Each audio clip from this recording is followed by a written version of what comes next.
วันที่5มีนาคม2025สมาคมมิตรภาพลาวออสเตรเลียได้นำเอาอุปกรณ์หูฟังน้ำเที่ยวจำนวน100อันไปมอบให้อนุสรณ์สถานเมืองเวียงไสแขวงหัวพันเพื่อประกอบส่วนส่งเสริมเวียกงานการท่องเที่ยวอยู่แขวงหัวพันโดยเฉพาะอยู่เขตอนุสรณ์สถานให้มีความสะดวกสบายและว่องไวขึ้นพร้อมทั้งเป็นสัญลักษณ์แห่งการร่วมมือระหว่างลาวและออสเตรเลียท่านคำผุยเพชรสมพรหัวหน้าอนุสรณ์สถานเมืองเวียงไสให้ฮู้ว่าและอย่าผ่านมาอุปกรณ์หูฟังน้ำเที่ยวของอนุสรณ์สถานแม่นบ่เพียงพอบวกกับปัจจุบันนักท่องเที่ยวเข้ามาเที่ยวอนุสรณ์สถานนับมื้อเพิ่มขึ้นฉะนั้นจึงขอขอบใจนำสมาคมมิตรภาพลาวออสเตรเลียที่ได้เห็นความสำคัญและให้การช่วยเหลือเครื่องตัวนี้เนาะมันมีแต่เท่าได้เครื่องนึงเนาะแล้วก็มีการเปเฟแล้วก็บ่เพียงพอบางเทื่อแขกต่างประเทศเข้ามาหลายเนาะเฮ็ดให้มันขาดลันเครื่องฟังหูนี่ฉะนั้นจึงเฮ็ดให้มันความยุ่งยากถือว่ามีความรู้สึกเป็นอย่างยิ่งที่ว่าได้รับเครื่องช่วยเหลือจากสถานทูตออสเตรเลีย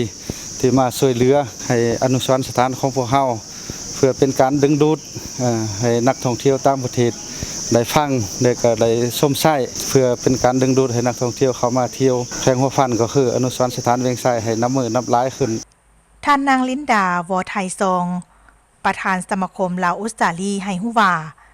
ออสเตรเลียเป็นคู่ร่วมมือที่สำคัญของลาว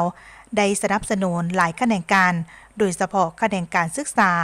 โดยได้ให้ทุนการศึกษาแก่นักศึกษาลาวไปเรียนต่ออยู่ออสเตรเลียรวมทั้งการช่วยเหลือแขนงการกสิกรรมและแขนงการอื่นๆอยู่แขวงหัวพันในนั้นการท่องเที่ยวแม่นอีกแขนงการหนึ่งที่สมาคมลาวออสเตรเลียได้ให้ความสำคัญIn addition to the very important cultural and historical significance of this site,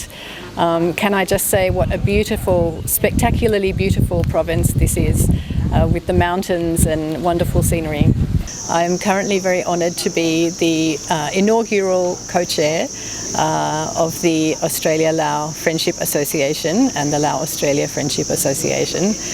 And we're really happy to be here in Vieng Sai, Hua Pan Province today in order to officiate at the handover of 100 audio headsets which have been provided by Narrowcasters, the Australian company Narrowcasters, and funded by the Australian government as a symbol of the friendship between Australia and Lao PDR and also as a symbol of hard work of the Friendship Association. ปัจจุบันลาวและออสเตรเลียเป็นคู่ร่วมมือยุทธศาสตร์รอบด้านและทุกโครงเขตรวมทั้งการสนับสนุนแขนงการบริมสิทธิ์ในการพัฒนาเศรษฐกิจสังคมของลาวหัดแน่นการร่วมมือด้านการค้าและการลงทุน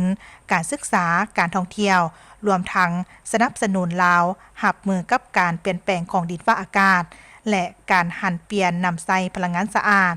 การขยายการร่วมมือด้านการป้องกันชาติและการบังคับใช้กฎหมาย